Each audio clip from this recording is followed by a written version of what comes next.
Thursday resulted in the death of Officer Richard Mendez and the injury of Officer Raul Ortiz. In just a few moments, the Philadelphia Police Department will share details on the arrest of 2 additional suspects in connection with this senseless act of violence. These arrests are an important step towards justice for the family, friends, and colleagues of Officer Mendez and Ortiz, and I want to congratulate and thank all of our law enforcement partners in the region for the swift and coordinated effort to bring these individuals to justice. Our hearts remain with the families of the victims during this difficult time, and we will continue to work tirelessly until every person responsible for this crime is held accountable. Now I want to turn the mic over to Commissioner John Stanford to provide details on the investigation. Commissioner.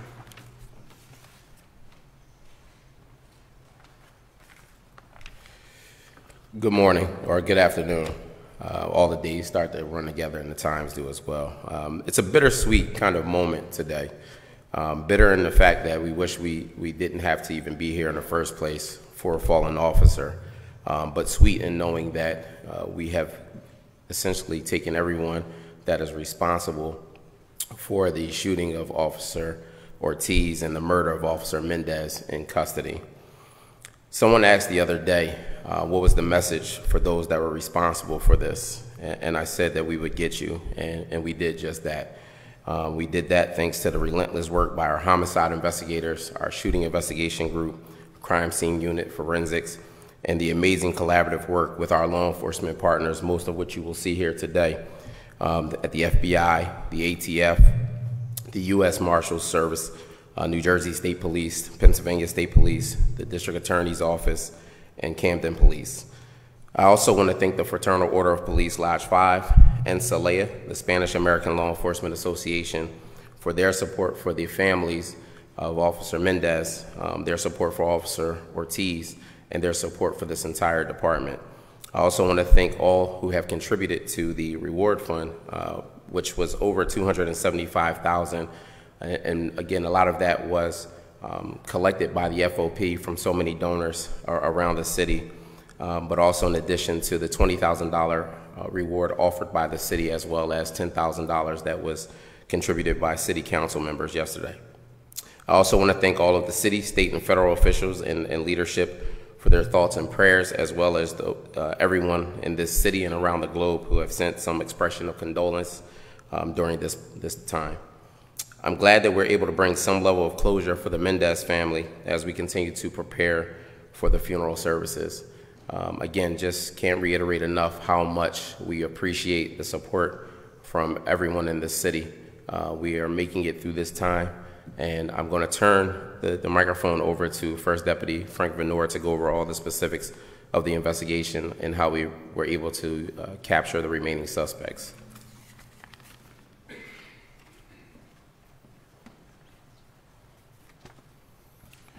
All right, good afternoon. Just to review what we talked about yesterday.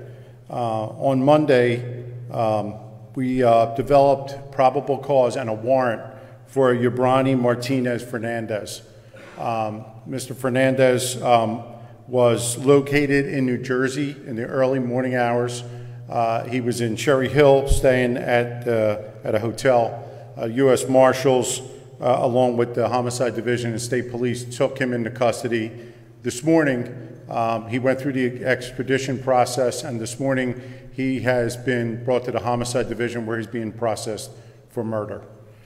During the course of time between Monday and yesterday, we developed 2 more suspects in this case. As we told you, the original decedent, we believe he had 3 accomplices that participated in the incident.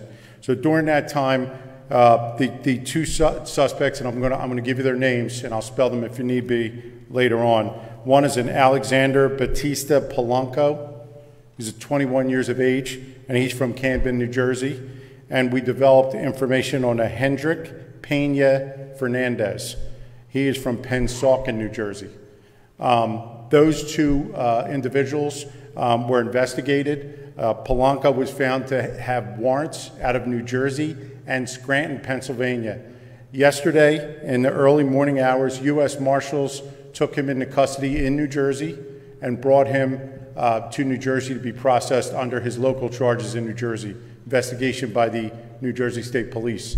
Those charges were, he was processed on them, and some point in the evening hours yesterday, early morning hours today, he was taken to Scranton, Pennsylvania, where he faced charges for a burglary that he had up there.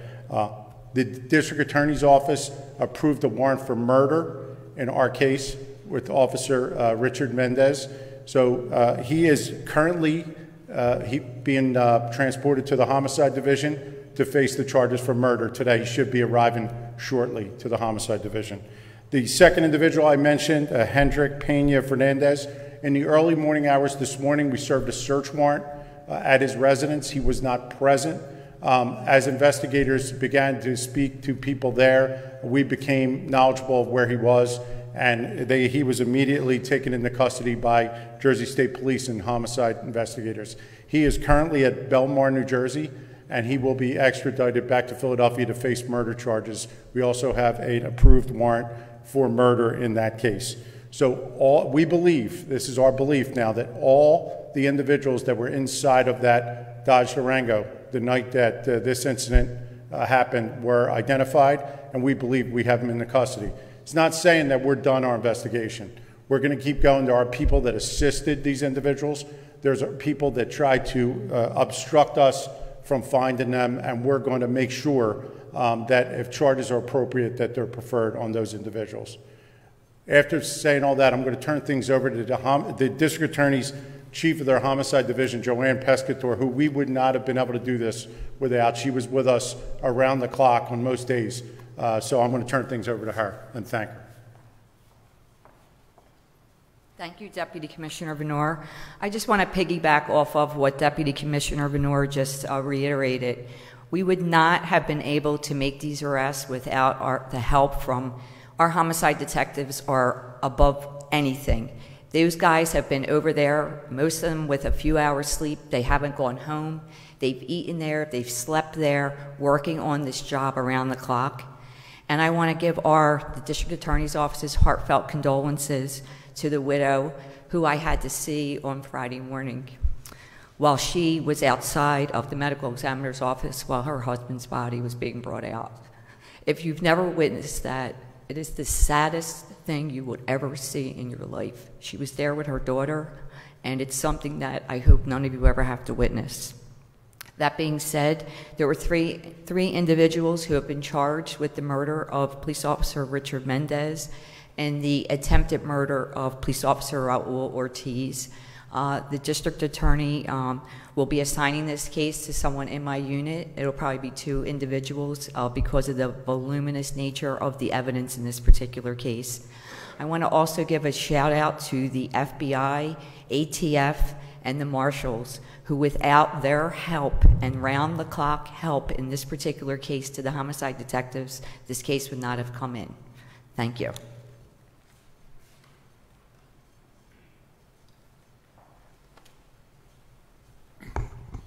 Good afternoon. On behalf of the City of Philadelphia, and particularly the members of council, I just want to say to the Mendez family our genuine and our sincere prayers and our condolences. We really understand the sacrifice that is made every day by your family member that went out to protect us. So we will be there for whatever it takes. A couple of our council members actually have a personal relationship with a fallen soldier. That's where I feel about this in this particular environment. So we'll be there. To all of the law enforcement agencies, not only in the city of Philadelphia, but across the region that have participated and assisted us in this swift apprehension of these individuals. Again, thank you so much for the work you do. We can't say how much we appreciate all you do to keep us safe. We hear on the news every night about what's going on in various countries and other parts of the world, but in the city of Philadelphia, there is no one more important than what you do and nothing more important than what you do for us there every day. So we just want to thank you all so much and tell you how much we really appreciate you all. Thank you. Next up, my colleague, Councilwoman. Please come on up, Councilwoman Lozada, who actually was a personal friend. Thank you. Good afternoon, everyone. I've remained in close contact with Officer Mendez's family, and they've asked me to share this statement with you this afternoon. We are relieved and grateful that progress toward justice for Richie has been made. We are thankful for the swift action that the Philadelphia Police Department took to find the perpetrators. And we appreciate the outpour of support through kind words and contributions that were made through the reward fund.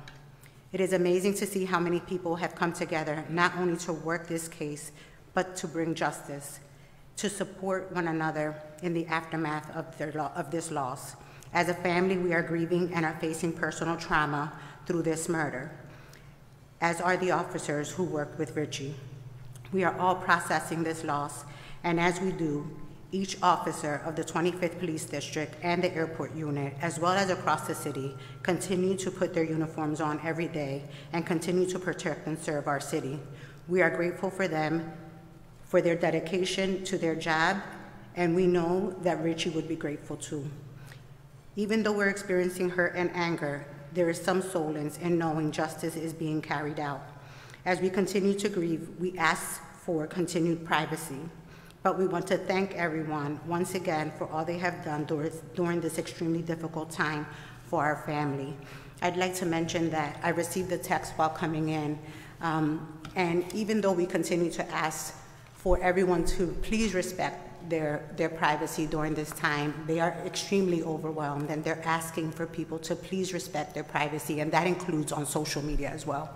Thank you.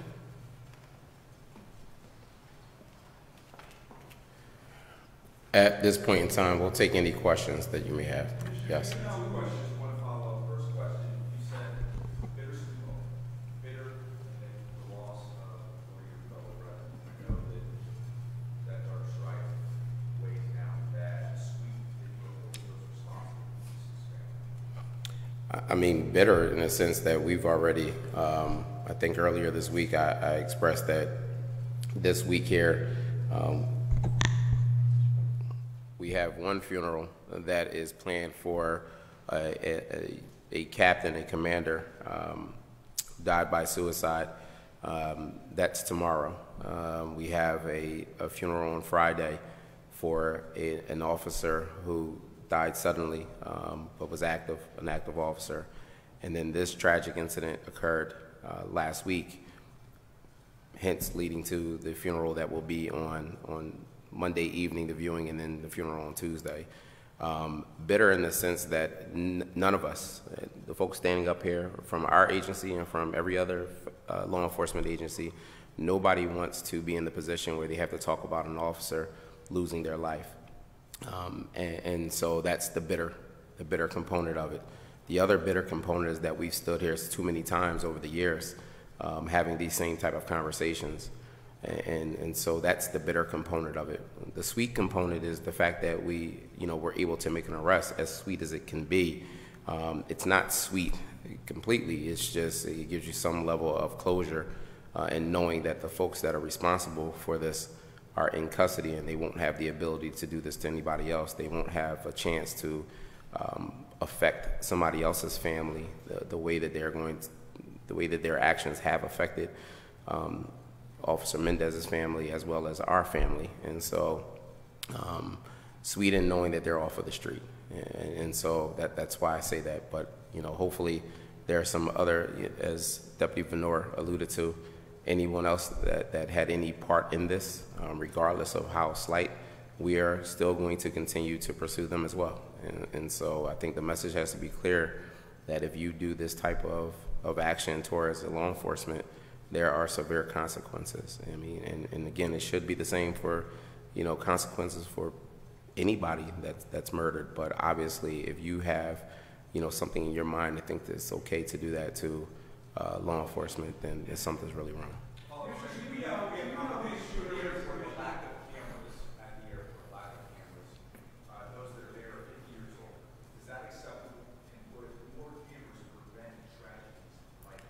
So I don't run the airport, and so I can't explain in terms of why there are cameras or why there are not cameras. There are folks here today that are from the airport that can possibly answer that. What I will say is, listen, we talk about it all the time of technology. We have moved into a time where technology in all aspects of it help. And so having cameras, having access to video, all of those type of things certainly help. They help in the means of maybe in some ways deterring slightly, but they also certainly help in the investigative process. With that being said, I don't know if you know, any amount of cameras would have stopped this incident, because if that's something that people have in their heart to do that, to kill someone, to attempt to kill someone, they're going to do that regardless of cameras. And so that's more of a societal issue, that there is something wrong with folks beyond just cameras. Questions? Do you know now who the shooter is? Do you think it's Fernandez, one of these two you grabbed here? How do you think this works? You come on up, Frank. And again, I think with the evidence in terms of, we're still waiting on some results from some of the ballistic evidence, but what we have thus far, DC Benor can give you. Right. As I said in the past, we believe through the evidence we've recovered, it's ballistics, that's crime scene evidence that we've now processed, that one of the accomplices fired shots. Them shots came from behind Officer Mendez, and we believe struck Officer Mendez as well as Officer Ortiz, and also one of the defendants that wound up deceased, Durant. However, I'm not going to discuss all the evidence in the case, because now we're moving from the investigative stage to the prosecution. So after this point, once we lay everything out, it's going to be up to the district attorney to explain the shooting. And we still have more investigation to do, more evidence to process and get the results from.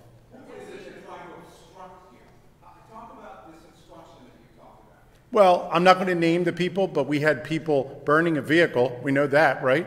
We had people who helped rent hotel rooms that weren't the people staying in them. And we had people who knew where people were and didn't tell us. So between us and New Jersey, at least 3 of them have been charged so far, and we're going to go forward and look for more. And I'm not going to get into that because we have other people that we're looking for at this point.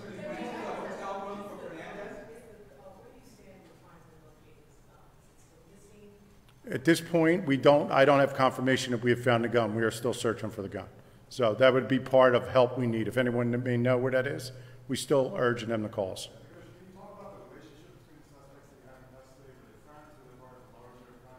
I mean, they knew each other. It's obvious they knew each other. They were part of this theft that occurred that night. They may have been part of others. I'm not going to get too deep into that. I think that's a larger investigation that's going on not only here but in New Jersey.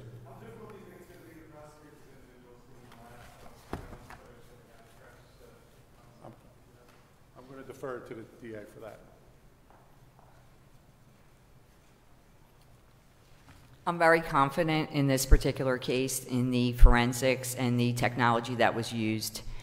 These people all knew each other. They were together. We have proof of that, so I'm very confident in this investigation. Is this a capital case, a death case in your view? That's not my decision. That's the decision of the district attorney. Well, you're a representative of the district attorney and you work in this area. Does this constitute a death case? That's the decision of the district attorney, not mine. I don't have any say in that matter. That's the ultimate decision of the district attorney.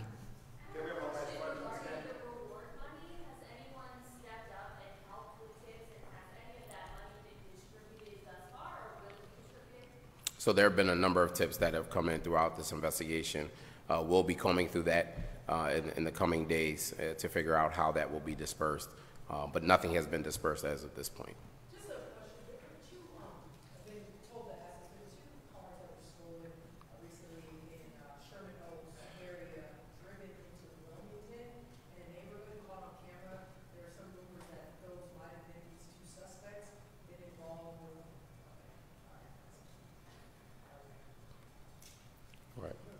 All right, thank you so much. Just go. Yeah, not a problem. I'll put out all their names for you. We'll send this out in writing too, but all right, first individual, we have Hendrick. First name, it's Hendrick, Pena, Pena hyphen Fernandez. Fernandez, Fernandez. He's 21 years old.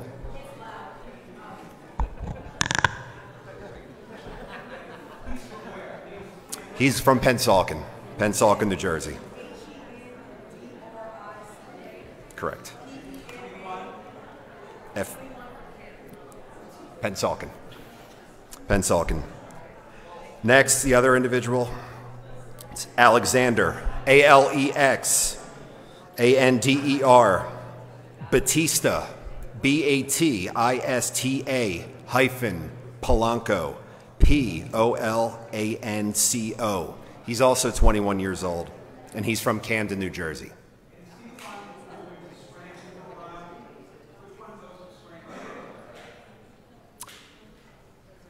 Let me double check that for you, Jeff. I believe so, but let me double check that for you. Yes, he was one Scranton, right? Polanco. Alexander Baptista Polanco. Yes, Alexander Batista Polanco is Scranton. All right.